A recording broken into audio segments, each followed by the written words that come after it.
Hello distance, this is ARK representing NRK9. जी हाँ, ARK means अनुराग राजीव कौशिक. एक छोटा सा एक ब्रेक लग गया था because of my health, but I'm back with the full of energy. Dear students, now in this session we are going to very important topic, important in regarding your profession, future, your profession you will carry. And academic point of view से अगर बात करूं then it is also important for CSET students. जी हाँ, CSET students आप लोगों के लिए इंपॉर्टेंट है. जी हाँ, स्क्रीन पे शो हो रहा है आरबीआई. हम अभी तक जो सीरीज कैरी कर रहे हैं सीएसईटी के लिए, इकोनॉमिक्स एंड बिजनेस एनवायरमेंट के अंदर गवर्नमेंट की इंस्टीट्यूशन, जिसके अंदर मैंने ऑलरेडी कवर किया हुआ है. जी हाँ, ऑलरेडी कवर किया हुआ है आप लोगों के लिए एमसीए के बारे में, नीति आयोग के बारे में. ठीक है, इसमें मैंने डिटेल आपको अपने ओवरव्यूज और या बिल्कुल एक डिटेल मैंने इस पे सीरीज रेडी की हुई है. सेबी के बारे में सीरीज रेडी की हुई है. चैनल पर जाएं, उसे रिवाइज कीजिएगा एक बार. अगर याद नहीं है, कोई क्वेश्चन क्वेरीज है तो पुट कीजिएगा. In this video I am going to share the knowledge about the RBI.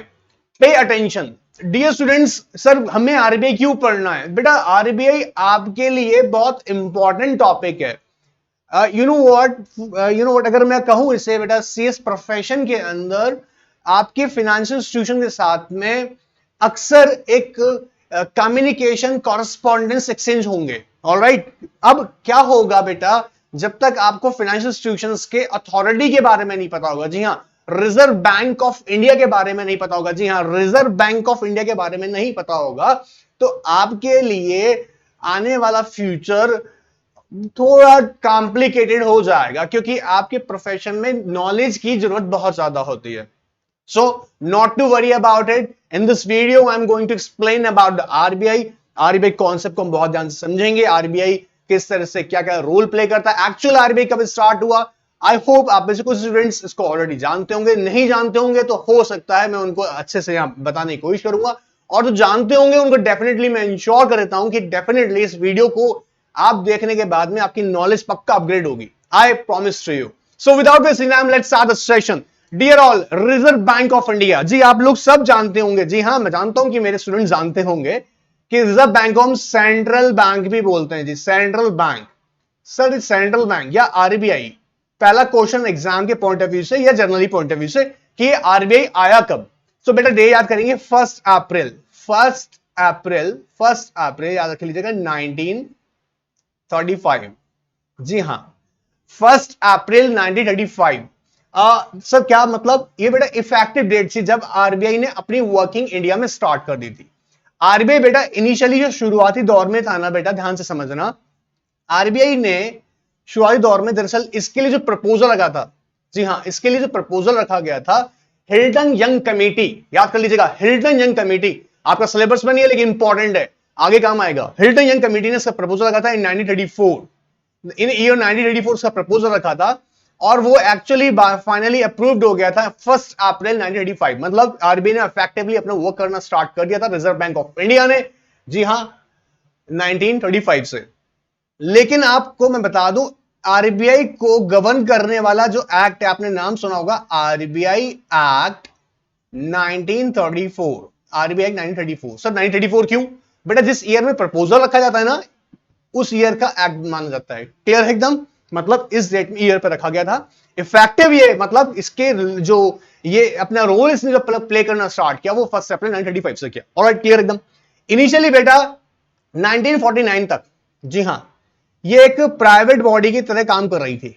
1949 के अराउंड तक ये एक प्राइवेट बॉडी तरह काम कर रही थी. एंड इन ईयर 1949 बेटा बहुत ध्यान सुनना, 1949 में ना इसे नेशनलाइज्ड किया गया. सर नेशनलाइज्ड का मतलब क्या होता है? बेटा नेशनलाइजेशन का मतलब होता है GOVT control, government of India control. Government of India ने इस प्राइवेटाइज जो बॉडी थी, जी हां, आरबीआई एक्चुअली पहले प्राइवेट बॉडी की तरह थी, इसमें प्राइवेट शेयर होल्डर्स थे. इन 1949 बैंक्स को नेशनलाइज किया गया, आरबीआई को नेशनलाइज किया, और इसकी जो आरबीआई की कैपिटल थी बेटा, वो कंप्लीटली ओन्स की गई बाय गवर्नमेंट ऑफ इंडिया. जो कैपिटल थी वो किसके हाथ में चले गई? गवर्नमेंट ऑफ इंडिया, क्योंकि देखिए हमें चाहिए था सेंट्रल बैंक, और सेंट्रल बैंक हमें ऐसा चाहिए था जिसमें गवर्नमेंट कंट्रोल कर सके, गवर्नमेंट पॉलिसीज बना सके, और वो पॉलिसीज इंडिया के बैंकिंग सेक्टर्स में एप्लीकेबल करा सके, एक रेगुलेटर हो सके। तो रेगुलेटर यहां पे कौन बना? आरबीआई, और 1949 में उसे नेशनलाइज किया गया। एग्जाम में क्वेश्चन पूछ सकते हैं आपसे, याद रखिएगा। क्लियर एकदम? 1 अप्रैल 1985 को सर इफेक्टिव हुआ था। इन 1 अप्रैल 1985 को कौन से एक्ट से गवर्न होता है? आरबीआई एक्ट 1934 से गवर्न होता है। इन 1949 इसको नेशनलाइज किया गया। नेशनलाइज का मतलब जो उसकी कैपिटल थी वो कंप्लीटली ओन की गई by the government of India. Sir याद हो गया। सर इसका जो पहला ऑफिस था वो कहां था? बेटा आरबीआई का जो फर्स्ट जो ऑफिस था ना, हेड ऑफिस, बेटा ध्यान सुनना, आरबीआई का जो फर्स्ट हेड ऑफिस था ना वो कैलकाटा था बेटा। कहां था वो?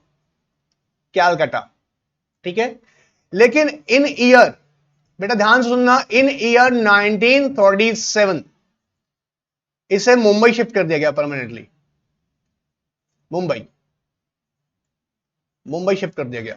जी हां, इन 1937 में इसको मुंबई शिफ्ट कर दिया गया। सर 1937 में? हाँ बेटा, जनरली मैं आपको बता दूं आरबीआई का हेड ऑफिस वहां होता है जहां पर मैं अगर इन सिंपल वर्ड्स बोलूं, जहां पर गवर्नर बैठते हैं और गवर्नर पॉलिसीज बनाते हैं। जो आरबीआई के जो governor, RBI governor sets and frame policy. Alright, वहीं इसका आरबीआई का हेड ऑफिस होता है। आज की डेट में बता दूं वो कहां है? मुंबई। ऑलराइट, इसके अलावा बेटा अराउंड 27 इसके रीजनल ऑफिसेज हैं। 27 रीजनल ऑफिसेज हैं आरबीआई के। सर याद हो रहा है? याद हो रहा है। मैं तुमको बेटा बुक बाद में पढ़ा दूंगा। सुनो, बुक तो तुम्हें रीड करानी है, पहले हम इंपॉर्टेंट डेटा कलेक्ट कर रहे हैं। ध्यान से सुनना, इंपॉर्टेंट डेटा कलेक्ट कर रहे हैं तो हमें क्या करना है, पहले पकड़ लेना है कि 1 अप्रैल 1935 में हमने आरबीआई इफेक्टिवली वर्क करना स्टार्ट कर दिया था। ऑलराइट सर, आरबीआई किस एक्ट से गवर्न होता है? आरबीआई एक्ट 1934 से गवर्न होता है। ऑलराइट सर, ये भी याद हो गया। किस कमेटी की? हिल्टन यंग कमेटी ने इसको रिकमेंड किया था इन 1934। क्लियर है बेटा? डिटेल में मैंने ऑलरेडी इकोनॉमिक्स के बारे में डिटेल में अपनी वीडियो बना रखी है, जिसके अंदर मैंने आपको बताया हुआ है कि क्या कंट्री की बैंकिंग हिस्ट्री के बारे में मैंने बताया था। उसमें आप चाहें तो डिटेल में उसको वापस सीरीज को देख सकते हैं। ऑलराइट, एंड सर इसका आरबीआई का हेड ऑफिस कहां है? Initially it was situated in Calcutta, but in year 1937 ये कहां बेटा मूव हो गया? इन मुंबई। ऑलराइट सर, इससे कितने रीजनल ऑफिसेज हैं इंडिया में? अराउंड 27 इसके रीजनल ऑफिसेज हैं। सिंपल बात बता रहा हूं। अब बेटा आरबीआई बनाने के पर्पस भी तो था ना, ध्यान समझ रहे हो? आरबीआई बनाने का पर्पस तो बेटा 4 पर्पस से बनाया गया आरबीआई। ये जो बेटा बॉडी है ना, ये body reserve bank of India, इसको बनाने का पर्पस 4 पर्पस से। इसे बोलते हैं बेटा प्रिएम्बल। ठीक है, प्रिएम्बल का मीनिंग होता है बेटा पर्पस मतलब आरबीआई को लाने का पर्पस क्या था। बेटा याद कर लेना, चार्ट लेना, इनको रट लेना। आई विल एक्सप्लेन डेफिनेटली, एक एक पॉइंट को एक्सप्लेन करूंगा, but the important thing is that you should remember each and every point, क्योंकि एग्जाम के पॉइंट ऑफ व्यू से भी इंपॉर्टेंट है। और यू शुड नो ना कि यार आरबीआई करता क्या है। Alright, so let's take first one. RBI बेटा जनरली सोच के देखना, पहला काम आरबीआई का क्या है? कहता है रेगुलेट करता है बैंक नोट्स को। अब आप घर को तो बनाएगा नहीं नोट्स, जी हां। सो पहला क्या करता है बेटा? रेगुलेट करता है। Regulate issue of bank notes. याद करो बेटा, याद करो फटाफट से। Regulate issue of bank notes, पहला काम क्या है आरबीआई का? सर पहला पर्पस क्या है बनाने का? Regulator issue of bank notes, bank notes बनाना। कितनी करेंसी छापी जाएगी, कितना करेंसी का रिक्वायरमेंट है, ऐसे नहीं कि बेटा जब मन करा उतना करेंसी निकाल दो। I will explain. सेकंड अगर मैं देखूं ध्यान से बेटा, keeping reserves with view, keeping reserve with the view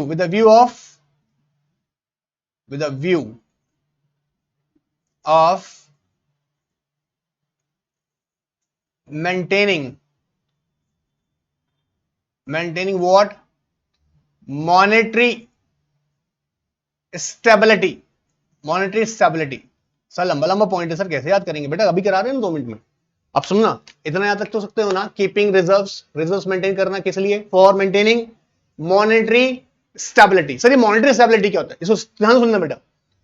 monetary stability का मतलब होता है जब कंट्री में ना बेटा महंगाई और मंदी दोनों अच्छी बातें नहीं है। ज्यादा महंगाई भी अच्छी नहीं है और ज्यादा मंदी भी अच्छी नहीं है, दोनों को एक लेवल पे मेंटेन करना जरूरी है। मॉनेटरी का मतलब समझो बेटा, इन्फ्लेशन या डिफ्लेशन, जब बहुत ज्यादा इन्फ्लेशन होती है या बहुत ज्यादा डिफ्लेशन होती है, तो आरबीआई क्या करता है बेटा, कुछ रेट्स में, इंटरेस्ट रेट में चेंजेस करता है, ताकि इंटरेस्ट रेट में चेंजेस करने की वजह से, सर कैसे एग्जांपल देके बताइए, let's say example of it.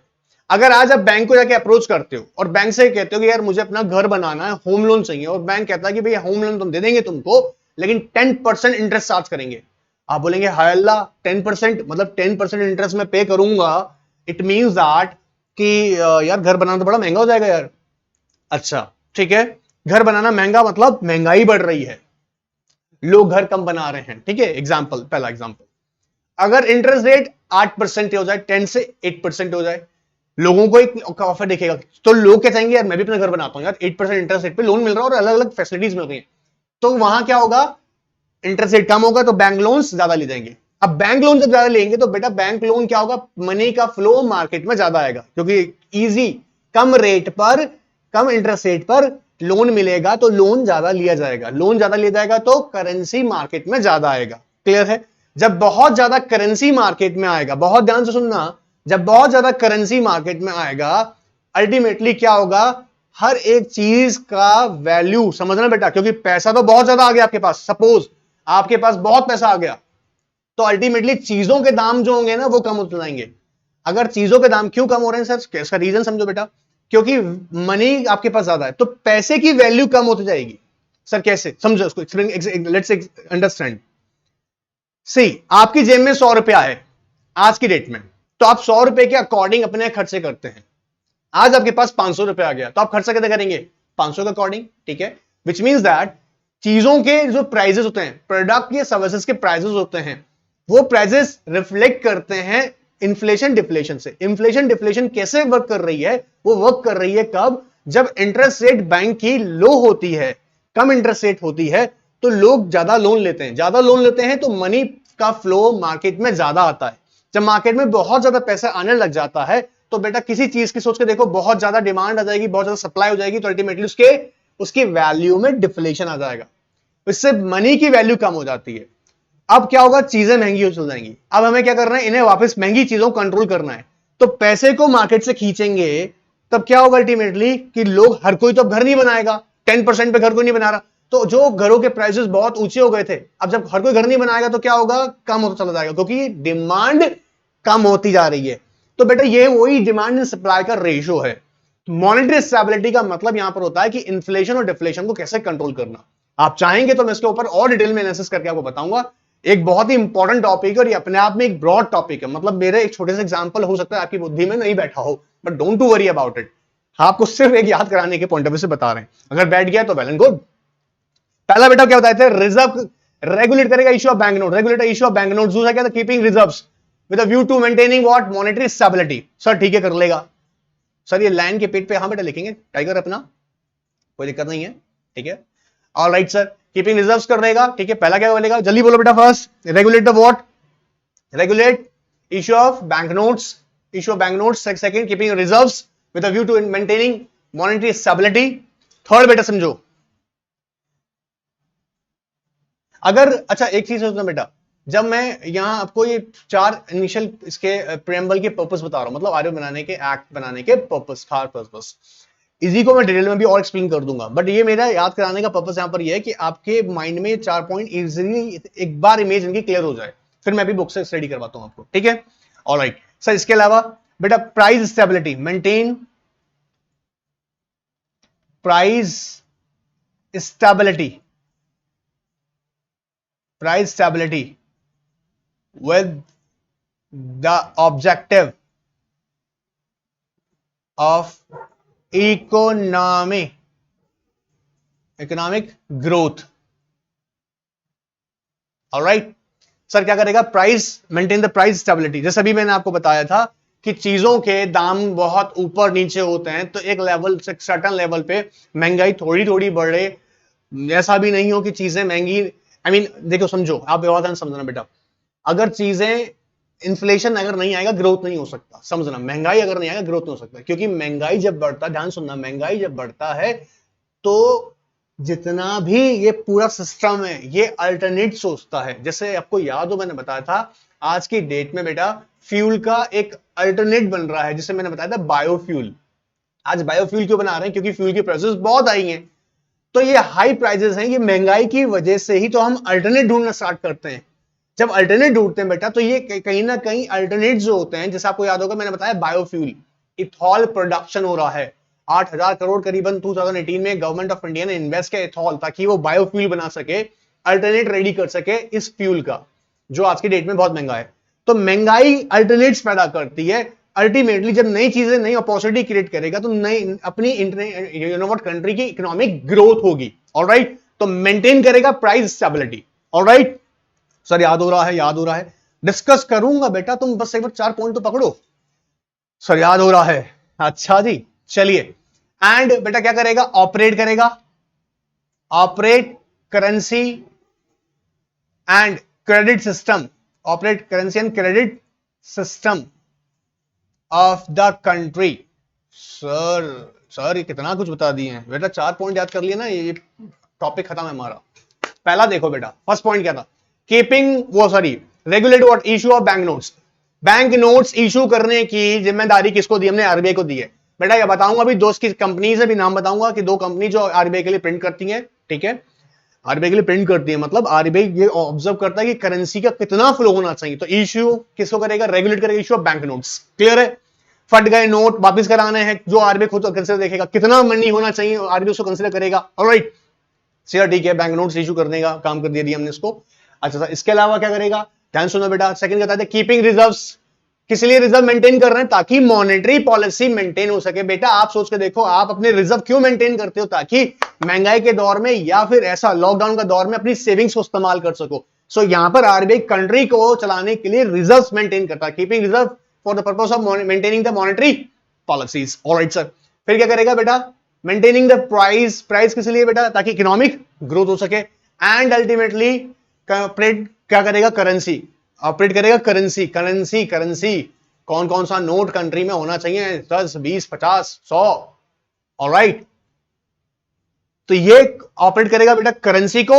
And साथ ही साथ क्या करेगा? Credit system. अब क्रेडिट सिस्टम समझो, आरबीआई ने बैंक्स को बोला बेटा तुम लोन बांटो, बट ऐसा थोड़ी ना है कि जितना मन करो उतना लोन बांटो। नहीं, ऐसा नहीं होता, समझना, नहीं तो बैंक डूब जाएगा। और ये पहले हो चुका है बैंकिंग हिस्ट्री में, ये बहुत बड़ी गवाही है कि बैंक डूबे इसलिए क्योंकि अनाप शनाप लोन बांटे गए थे। आज की डेट में हम इसी चीज को समझने की कोशिश कर रहे हैं बेटा कि किस तरीके से आरबीआई यहां पे अपना खास रोल प्ले करके गया है। ध्यान समझते हैं बेटा। देखिए एक एग्जांपल समझाता हूं आपको। बैंक आपने सुना होगा, बैंक को एसएलआर और सीआरआर मेंटेन करना पड़ता है। मतलब मैं आपको थोड़ा अभी व्यू देता हूं, जो जानते हैं बहुत सी बातें, नहीं जानते हैं कमेंट बॉक्स में पूछा करो यार, तुम्हारे लिए कमेंट बॉक्स है। क्लियर? एसएलआर और सीआरआर की सिचुएशन, एसएलआर मतलब statutory liquidity ratio, CRR cash reserve ratio. Alright, ये बैंक्स को मेंटेन करने पड़ते हैं। सीआरआर का एक सर्टेन परसेंटेज बैंक को आरबीआई के साथ रखना पड़ता है। मतलब एसएलआर और सीआरआर के अलावा जो पैसा है बैंक उसको लोन में दे सकता है। हम मान लेते हैं एग्जांपल के तौर पे, बैंक के पास में जो पैसा आया पब्लिक से, जो उसने फंड रेज किया, fund sorry I mean deposit accept किए, वो अराउंड मान के चलेगा 100 रुपया लिया बैंक का पास, टोटल करेंसी 100 रुपया आ गया। अब 100 का 100 रुपया बैंक जो लोन नहीं दे देगा पब्लिक को, बैंक क्या करेगा? उसमें एक परसेंटेज, जैसे मान लीजिएगा 10% एसएलआर और 10% सीआरआर, ये उसने रिजर्व कर दिया। लगभग 20% तो बैंक अलग कर देगा। 80% पैसे को वो इन्वेस्ट आई मीन क्रेडिट पे दे सकता है, मतलब लोन दे सकता है। जब बैंक लोन देता है ना बेटे 80% पे, तो इसके भी आरबीआई ने रूल्स बना रखे हैं किस किस सेक्टर में कितना परसेंटेज तक आप लोन दे सकते हो और कितना आपका सिक्योर्ड अनसिक्योर्ड कैटेगरी हो सकता है लोन का। ताकि याद रखना बेटा कि ऐसा नहीं हो कि लोन दिया उसकी रिकवरी नहीं हो सकती। अब यहां आरबीआई इन सेक्टर्स को ऑब्जर्व करता है और उनकी लिमिट डिसाइड करता है कि किस सेक्टर में कितना परसेंटेज लोन जाएगा। क्लियर है? दे जा सकता है। तो 80 का 80 रुपया ऐसे बैंक जो बांटेगा ना, पूरा 80 का 80 एक सेक्टर में नहीं दे सकता, वो 80 का 80 रुपया अलग अलग सेक्टर। सर सेक्टर का मतलब ऑटोमोबाइल्स में कितना, टेलीकम्युनिकेशन में कितना दे सकते हैं, रियल एस्टेट में कितना दे सकते हैं, इसके सबके लिए क्राइटेरिया डिसाइड करते हैं कि 80 रुपया में से 80 रुपीज में से कितना कितना दिया जाएगा। इसे बोल रहे हैं क्रेडिट सिस्टम। क्लियर एकदम? तो आरबीआई का ये फोर्थ जो बेटा पर्पस है, ये फंक्शन भी है इसका कि वो करेंसी ऑपरेट करेगा, currency and credit system of the country. याद हो गया? याद हो गया? 4 बात याद होगा। सर कब आया था? 1 अप्रैल 1935। एक्ट बताइए, आरबीआई 1934। हेड ऑफिस कहां है इसका आज की डेट में? सर मुंबई। पहले सबसे पहले कहां था? कैलकाटा। सर आरबीआई के रीजनल ऑफिसेस कितने हैं बेटा? 27 रीजनल ऑफिसेस हैं। याद हुआ? सिंपल एकदम। चलिए बेटा स्क्रीन पे आ जाएगा ध्यान से। आई होप आपने ये बातें याद कर ली। अगर ये कर ली है, एक दो क्वेश्चन इसमें से कंफर्म आपका पक्का। अब you know what, it's my job, it's my duty कि मैं आपको बुक से भी इसको गाइड करवा दूं एक बार। लेकिन अगर आपको यहां से समझ में आ गया होगा सो आपके लिए बहुत बड़ा काम हो गया, मतलब आपने बहुत सारी चीजें सीख ली हैं। अब तो फटाफट से देखो, आ जाओ बेटा। नाउ पे अटेंशन बेटा, ध्यान दीजिएगा। आरबीआई वो एस्टैब्लिश इन बेटा कौन सी डेट पे आई थी? 1 अप्रैल 1935। और से एक्ट में कवर करते हैं बेटा इसको अपन, आरबीआई एक्ट 1934 के अंदर। ठीक है sir. Central office of RBI sir कहां पर है? सेंट्रल मतलब हेड ऑफिस कहां पर है बेटा इसका? इनिशियली कहां था बेटा? कैलकाटा। लेटर ऑन परमानेंटली कहां शिफ्ट हो गए 1935 में? मुंबई। याद हुआ है? अभी पढ़ा कर रहे हैं ऊपर बेटा। जनरली कहां बेटा? जब गवर्नर सिट्स करते हैं और पॉलिसीज फ्रेम की जाती हैं वहीं उसका हेड ऑफिस होता है, जो कि मुंबई बता रहे हैं आपको। ठीक है। प्राइवेटली आपको बताया था, पहले इनिशियली प्राइवेटली ओन था, मतलब इसके अंदर कैपिटल दी थी प्राइवेट शेयर होल्डर्स की थी। लेटर ऑन 1949 में याद करो बेटा नेशनलाइज कर दिया, अभी बताए थे ऊपर 1949 नेशनलाइज किया गया। उसकी जो कैपिटल थी वो कंप्लीटली ओन की गवर्नमेंट ऑफ इंडिया। याद हुआ? चलिए प्रेमबल अभी याद कराया था। प्रेमबल मतलब बताया था आपको क्या होता है? बनाने का पर्पस, कि भाई क्यों बनाया आपने, या ऑब्जेक्ट ऑफ द एक्ट, कारण बना क्यों बनाया एक्ट, तो मतलब 4 पर्पसेस हैं इससे खास। To regulate the issue of bank notes, अभी बताए थे आपको। दूसरा बताए थे keeping reserves with a view to securing what? Monetary stability and generally to operate what? Operate the currency and credit system of the country. Sir क्या? वापस बताओ। देखो बेटा, issue regulate the issue of bank notes, याद ऊपर याद करा था अभी। वापस बोलो एक बार, regulate the issue of bank notes, one more time, regulate the issue of bank notes. Okay sir. Keeping reserves, keeping reserves किस पर्पस से? For maintaining the monetary stability. Monetary stability अभी बताई थी आपको, इन्फ्लेशन, इन्फ्लेशन एंड डिफ्लेशन, महंगाई और मंदी दोनों को कंट्रोल करने के लिए डिफ्लेशन। Alright sir. सेकंड ये था operate the currency and the credit system of the country. Operate the currency and, अच्छा थोड़ा ना कोई भी छाप लेगा नोट, नहीं। ऑपरेट द करेंसी, कितना करेंसी किस डिनोमिनेशन में होना चाहिए, आरबीआई डिसाइड करेगा इस बात को। Alright. And credit system of the country, and आगे बोलता है to have what? Modern monetary policy. Monetary policy भी डिटेल में बताता हूं आपको। Maintain the price stability while keeping in the mind of objective of the growth. Growth किस चीज चाहिए? इकोनॉमिक ग्रोथ चाहिए सर हमको। अभी बताया था ना, इकोनॉमिक ग्रोथ, कंट्री का इकोनॉमिक ग्रोथ बढ़ना चाहिए सर। प्रोडक्शन लेवल पे इकोनॉमिक ग्रोथ का परसेंटेज ऐसे जाना चाहिए ऊपर। मतलब कंट्री 7% है तो हमारा सपना क्या है? 10%, 11%, 12%, ये क्या होना चाहिए? Economic growth. अच्छी खबर है, लास्ट ईयर कंपैरिजन याद रखिएगा, थोड़ा इकोनॉमिक ग्रोथ हमारा कंट्री ने किया है, मतलब इवन अगर हम बोले तो माइनस की कैटेगरी से हम उठे हैं ऊपर। एनीवेज यहां तक याद हुआ बेटा? सिंपल, अभी ऊपर सारा लट कराया याद को आपको। अब देखो बेटा, अगर ऊपर वाला सब समझ में आया तो यहां सब फटाफट क्लियर हो रहा है। आरबीआई के मेन फंक्शंस क्या है बेटा? Monetary authority. मॉनेटरी अथॉरिटी का मतलब क्या है सर? कहता है formulates, implements and monitor the monetary policy. Sir ये मॉनेटरी पॉलिसी क्या होती है बेटा? अभी बताया था ना कि रिजर्व्स कितने मेंटेन करने होंगे, आपका प्राइस कैसे मेंटेन किया जाएगा, और रिजर्व अगर आपको बताऊं रेपो रेट क्या होगी सर? रेपो रेट क्या होती है बताते हैं अभी। Reserve repo rate, reserve repo rate कितना होगा, है ना? अब चलो मैं पहले क्लियर करता हूं आपको बेटा, ध्यान सुनना। ऐसे समझो बेटा, एग्जांपल दे रहा हूं, ध्यान से बेटा पकड़ना एक बार, ध्यान से देखो बेटा। ये मान लीजिएगा एक बैंक है, एचडीएफसी बैंक, ठीक है? ध्यान से ध्यान से ध्यान से, ये अपना आरबीआई इधर खड़ा हुआ है, ठीक है? जब भी बैंक को पैसे का जरूरत पड़ेगा, मनी का नीड होगा, तो ये आरबीआई से कांटेक्ट करेगा। आरबीआई फ्री में तो बेटा पैसा देगा नहीं, आरबीआई इसको पैसा देगा, बोलेगा ठीक है तुमको पैसा देंगे हम तुमको क्या दे रहे हैं? लोन। तो इसने एचडीएफसी ने पैसा मांगा कहां से? आरबीआई से। आरबीआई ने इसको लोन देना है, ठीक है? लोन देगा। आरबीआई जब लोन दे रहा है ना बेटा, ध्यान सुनना, ऐसा क्यों कर रहा है? ध्यान सुनो बेटा, क्योंकि इसके कई सारे ऑब्लिगेशन, मैंने बताया था बैंक के ऑब्लिगेशन है, एसएलआर स्टैट्यूटरी लिक्विडिटी रेशियो और कैश रिजर्व रेशियो, इतना पैसा इसको हमेशा मेंटेन करना है। किसको? बैंक को। लेकिन अब अगर मान लीजिए इसने अपनी बोरिंग, इसने जो लैंडिंग की हुई है, इसने पैसा बाजार में दिया हुआ है लोगों को बिजनेस करने के लिए ना, वो पैसे में उसके रेशियो में कमी आ गई। मान लीजिएगा ये फॉर एग्जांपल, हम एग्जांपल यहां पे सिर्फ कोड करने के लिए बता रहा हूं, 14% और मान लीजिएगा 4%, ये टोटल 18% है आज की डेट में। एचडीएफसी बैंक ने, एचडीएफसी बैंक के पास मान लीजिएगा, हम मान लेते हैं 100 रुपया था, 100 रुपीज था, ठीक है, एचडीएफसी बैंक के पास 100 रुपीज था। एचडीएफसी बैंक ने उसके अंदर से 100 में से बेटा लगभग लगभग मान लीजिएगा, जो हम यहाँ पे एग्जांपल लेके चल रहे हैं, इसे हम एग्जांपल में कोड कर लेते हैं 6% एसआरआर को, मैं सिर्फ इजी करने के लिए बता रहा हूं। 20% मतलब कि इसमें से 80 रुपीज क्या कर दिया, as a loan to public, loan to public दे दिया है, ठीक है। लेकिन आरबीआई ने एक नई गाइडलाइन निकाल दी, ध्यान सुनना बेटा, कि एसएलआर और सीआरआर मेंटेन करो 22%, दोनों मिलाकर कितना बेटा मेंटेन करो 22%। अब लेकिन एचडीएफसी ने, आपने ध्यान से देखना, एचडीएफसी 80 रुपीज तो पब्लिक को दे दिया और उसके पास कितना मेंटेन हो रहा है भाई, 20 रुपीज, 20% हो रहा है। उसको कितना डिफ्लेशन आ गया, कमी कितना आ गया, 2% का उसके पास में, 2% का उसके पास क्या आ गया, डिफ्लेशन, डेफिसिट, कमी आ गई। अब 2% के लिए वो क्या करेगा, वो बोलेगा आरबीआई से कि आरबीआई मेरे को भाई 2% वाला यार पैसा दे दो। आरबीआई ऐसा दान तो देगा नहीं बेटा, आरबीआई इसके लिए क्या चार्ज करेगा बेटा, इंटरेस्ट। जब भी बैंक आरबीआई से पैसा लेने जा रहा है उसे बोलते हैं रेपो रेट। ये हमेशा याद रखना, बढ़ी हुई मिलेगी, 4 पॉइंट समथिंग है, 4.47% है। ऑलराइट, ये बात क्लियर है सर। इसका फायदा क्या होगा, अब समझो, जब बहुत ज्यादा पैसा मार्केट में होगा, मान लो मार्केट में बहुत सारा लोन दे दिया, आरबीआई ने बांट रखा है और एचडीएफसी बैंक ने लोन बांट रखा है। अब यहां पर जब एचडीएफसी बैंक खुद लोन लेकर आ रहा है तो अब सस्ते में लोन देगा क्या लोगों को, नहीं।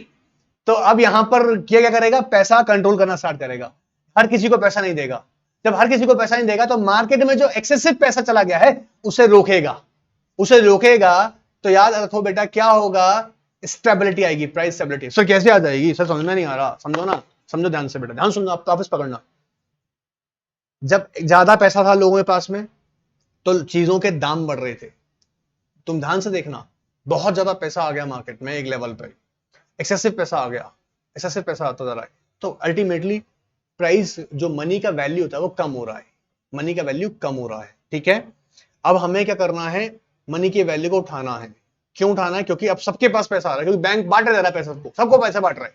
तुम सोच के देखो, तुमको सस्ते दामों में लोन देता रहूं मैं, तुम्हारे पास एक्सेसिव पैसा तो चला जाएगा, तो अल्टीमेटली तुम क्या करोगे, सोच के देखो। तुम कुछ भी इस्तेमाल कर सकते हो, कुछ भी खरीदोगे, तुम्हारे पास पैसा की कमी नहीं है। तुम्हारे लिए चीजें महंगी होंगी क्या, नहीं, तुम्हारे लिए चीजें सस्ती हो जाएंगी। बात पकड़ में आ रहा है, क्योंकि तुम्हारे पास पैसा की कमी नहीं है। लेकिन तुम ध्यान से अगर देखो तो धीरे धीरे धीरे धीरे चीजों का जो दाम होगा वो बढ़ते चल जाएंगे, क्योंकि खरीदने वाले ज्यादा आ गए। लेकिन अब डिमांड ज्यादा हो सारी चीजों की, तो खरीदने की मतलब बोली लग रही है। आप अगर मान लो एक एग्जांपल, एक एप्पल के आप 50 रुपीज देने को तैयार हो, सामने वाला कहता है सुन 100 रुपीज दूंगा, दूसरा कह रहा है 200 दूंगा। ये सर 250, 100, 200 रुपए कहां से रहे, इनके पास पैसा ज्यादा है, इनका पैसा हमको वापस खींचना पड़ेगा थोड़ा सा। इनका पैसा खींचेंगे तो एप्पल का प्राइस 200 चला गया था आज की डेट में, इससे बोल रहे हैं इन्फ्लेशन बढ़ गई, महंगाई।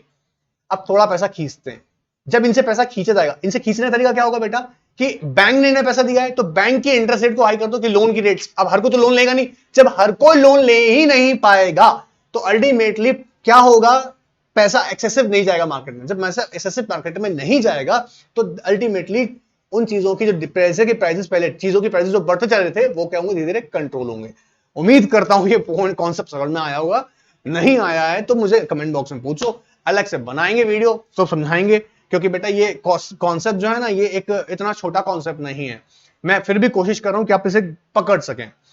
अब इस केस में मैं तुमको ये बताने की कोशिश कर रहा हूं, अब इसने जब बैंक से पैसा मांगा, बैंक जब आरबीआई से पैसा मांगता है उसे बोलते हैं रेपो रेट। अब लगता है कि ध्यान से सोचने वाली बात है कि क्या करें, आरबीआई को वापस पैसा खींचना है। अब तो आरबीआई लोन लेगा किससे, बैंक से, इसे बोलते हैं रिजर्व रेपो रेट। जब आरबीआई लोन लेता है बैंक से, ये जनरली कम मिलेगी आपको, 3.3%, 37%, मतलब जब आरबीआई लोन लेता है। सर आरबीआई से क्यों करता है, आरबीआई मार्केट से पैसा खींचना शुरू करता है, आरबीआई के पास पैसे का कमी नहीं पड़ रहा है, लेकिन आरबीआई कर रहा है एक लेवल पर, एक पॉइंट टाइम पर क्या करता है, मार्केट से थोड़ा पैसा खींचता है। तो पैसा कैसे आता है, बैंक से लेता है।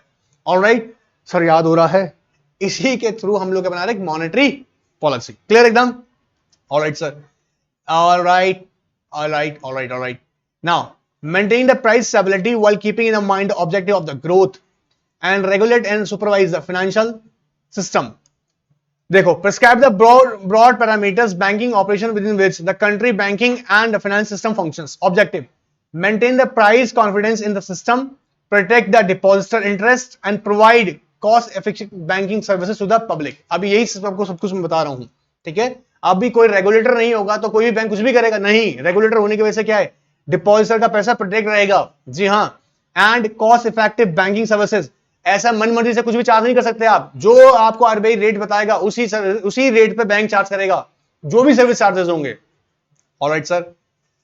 मैनेजर ऑफ फॉरेन एक्सचेंज, जी हाँ, जितना आपको बताए थे फॉरेन एक्सचेंज मतलब जितना हम लोग एक्सपोर्ट करते हैं, मान लीजिएगा हम बिजनेस कर रहे हैं और एक्सपोर्ट कर रहे हैं तो फॉरेन करेंसी आएगा, फॉरेन करेंसी जो आएगा उसको बेटा कैसे इसका इस्तेमाल किया जाना है उसके लिए काम करेगा। कहता है manage the foreign exchange management act 1989, किस लिए, to facilitate external trade, external मतलब एक्सपोर्ट ज्यादा हो सके, एक्सपोर्ट ज्यादा होगा तो क्या होगा बेटा, फॉरेन करेंसी इंडिया में आएगा, external trade and the payment and the promote orderly development and maintenance of foreign exchange market India, जी हाँ, ताकि फॉरेन एक्सचेंज मार्केट इंडिया में डेवलप हो सके। याद रखना, वापस से बोल दूं, promote orderly development, orderly development होता है ग्रेजुअली डेवलपमेंट करना, किसके सेक्टर में कितना कितना पैसा रिसीव किया सकता है, याद रखिएगा हर एक सेक्टर में। इंपॉर्टेंट पॉइंट है बेटा, जब आप एक्सेसिव देखो एक्सपोर्ट ज्यादा होगा जिस कंट्री में, उस कंट्री का डेवलपमेंट डेफिनेटली होगा, क्योंकि रीजन है, आज अगर चाइना आपकी कंट्री को बहुत ज्यादा एक्सपोर्ट कर रहा है तो क्या कर रहा है, वो आपको कॉम्पीट कर रहा है आपकी कंट्री के अंदर। आपको ओप्पो जैसे सेलफोन्स या जो भी स्मार्टफोन्स आप यूज करते होंगे, अगर वो चाइना उसकी टेक्नोलॉजी को दे रहा है, प्रोवाइड कर रहा है, तो एक नया उसे मार्केट खड़ा कर दिया आपके लिए। ऑलराइट, टिकटॉक जैसी ऐप आपने नाम सुना होगा, जब वो भेज रहा है यहां बन रही है और लोग एक्सेसिव यूज करते जा रहे हैं, तो मतलब क्या हो रहा है, यहां उसकी सर्विसेज ज्यादा यूज की जा रही हैं, अवेल की जा रही हैं। ऑलराइट, तो चाइना को उससे क्या बेनिफिट मिल रहा है, करेंसी बेनिफिट मिल रहा है। ऐसे इंडिया चाहता है, लेकिन इसके लिए हमें क्या चाहिए, करेंसी का रेगुलेटर किसको बना रखा हमने, आरबीआई को। इश्यू ऑफ करेंसी भी बताए थे आपको बेटा, issue of currency, issue and exchange, destroy currency coins not fit for the circulation and objective give the public adequate quantity of supplies of the currency notes and coins and the good quality। ऐसा नहीं है कि तू गरीब है ले काम कर 1 लाख रुपए पकड़, आरबीआई भी छाप के लाकर दे देता है, नहीं, मैं तुमको बताया था, सोच के देखो बेटा, अगर आरबीआई से पैसा बांट दे सबको ना, सबको पैसा बांट दे, ऐसे 1 लाख रुपए चाहिए तेरे को, तू ले ले। आज की गवर्नमेंट सोचा कि नहीं यार गरीबी मिटानी, क्या करें, सबको पैसा बांट दो, नहीं ऐसा नहीं कर सकते आप। क्यों नहीं कर सकते, समझना बेटा, ऐसे करने से क्या होगा, लोग क्या काम करेंगे, नहीं, लोग काम नहीं करेंगे, लोग घर बैठेंगे। जब सब लोग घर बैठ जाएंगे, सबके पास पैसा आ जाएगा, काम कोई करेगा नहीं, तो सोच के देखो, जब काम नहीं करेगा तो चीजें तो लिमिटेड है ना बेटा, अल्टीमेटली क्या होगा, उनके प्राइसेस हवा में दौड़ जाएंगे। तो ये इशू करता है क्या, रेगुलेट करता है करेंसी नोट्स को, issue of currency notes. Developmental role बेटा, डेवलपमेंटल रोल मतलब प्रमोशन फंक्शंस, सॉरी